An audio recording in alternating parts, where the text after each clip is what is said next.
লাল কিতাব মতে বৃহস্পতি এবং শুক্র গ্রহের দোষ নিবারণের উপায়।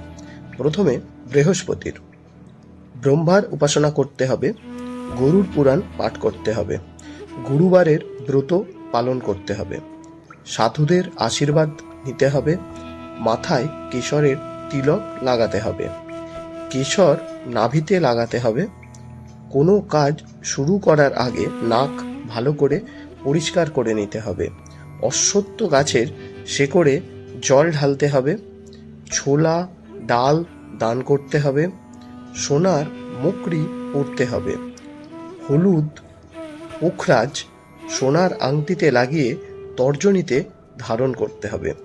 এই হলো বৃহস্পতির গ্রহদোষ নিবারণের উপায় লাল কিতাব মতে। দ্বিতীয়, শুক্র।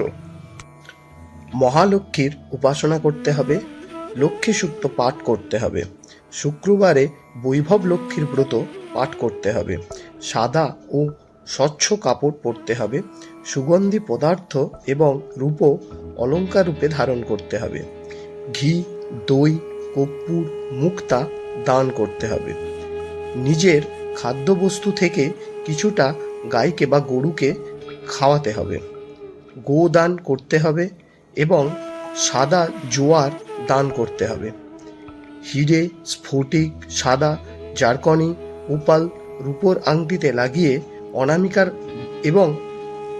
অনামিকা অথবা মধ্যমাতে আঙুলে ধারণ করতে হবে। এই হলো শুক্র গ্রহের দোষ নিবারণের উপায়।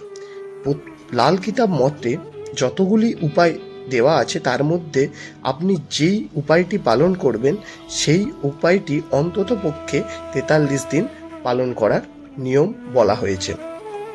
নমস্কার।